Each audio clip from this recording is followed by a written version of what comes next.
वाला जब देता है सब पर फाड़ के देता है और এইটো কথা একদম সঁচা হয়। কিয় কৈছোঁ কথাটো শুনক।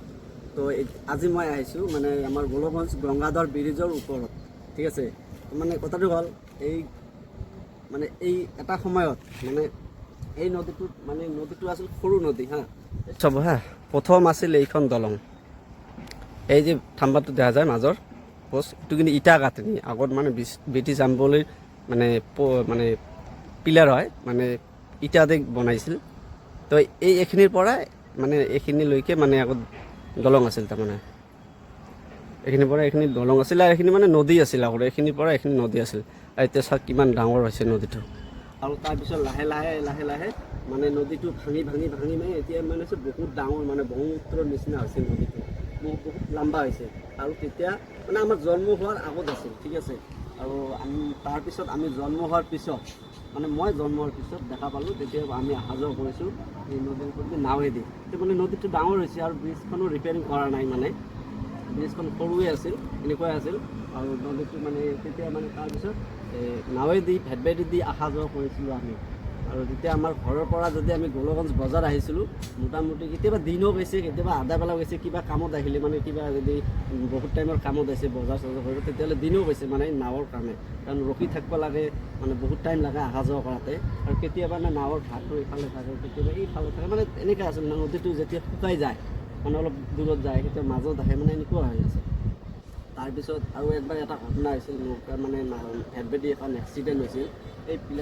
এইটো পিলাৰৰ মানে মাজত মানে নাওখন খুন্দা খাই কিনে মানে নাওখন ফালি কিনে বহুত মানুহ মাৰা গৈছে। এইটো বহুত বছৰ আগৰ কথা, এইটো ক'ব পাৰোঁ, ঠিক আছে।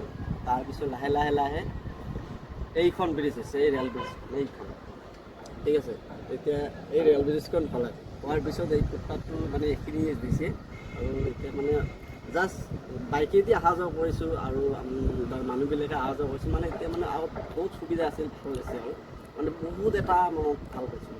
তাৰপিছত তথাপিতো মানে অসুবিধা হৈছে এটা কি, মানে কিবা এটা আমাৰ গাঁৱত কিবা দুৰ্ঘটনা হ'লে, ধৰি লওক এম্বুলেঞ্চ হওক বা থানাৰ গাড়ী হওক, মানে পুলিচ যাওঁতে মানে বহুত টাইম লাগিছিল। তাৰমানে এপাক মানে ঘূৰি কিনে গৈছিল, মানে 12 কিলোমিটাৰ ঘূৰি কিনে মই গাঁৱত মানে আমাৰ তাতে গৈছোঁ। সেইটো এটা অসুবিধা আছিল। এনেইতো বাইকেদি অহা যোৱা কৰিছোঁ, সেইটো ভাল আছিল, তেতিয়া সুবিধা আছিল। আৰু এইটো বিশেষকৈ বহুত অসুবিধা আছিল। আৰু তেতিয়া আমাৰ দিন গৈছিল। আৰু এতিয়া লাহে লাহে এইখন ব্ৰিজ চাওক। আৰু এইখন ব্ৰিজ হোৱাৰ বেছি দিন হোৱা নাই, মিনিমাম কিবা মনত নাই আৰু কিমান বছৰ বা হ'ল, 5-6 বছৰ হ'ব আৰু ইমান হ'ব। তো এইখন ব্ৰিজ হোৱাৰ পিছতে এতিয়া আমি মানে তেতিয়া অহা যোৱা কৰিব পাৰোঁ। এতিয়া আমাৰ টাইমো নালাগে। যেতিয়া আমাৰ গোটেই দিনটো গৈছিল, এতিয়া আমাৰ 1 ঘণ্টাতে আমি অহা যোৱা কৰিব পাৰোঁ গোলগঞ্জৰ পৰা আমাৰ ঘৰলৈকে, ঠিক আছে। তো এইটোৱে কৈছোঁ, ওপৰৱালা জব দেতা है सब पर फाड़ के देता है। এটা সময়ত মানে দলং আছিল, দলং থাকিও কাম নাই আৰু নাৱেদি অহা যোৱা কৰিছোঁ। তাৰপিছত লাহে ৰেল ব্ৰিজৰ পৰা এইখন হ'ল এতিয়া এভেইলেবল আৰু, ঠিক আছে।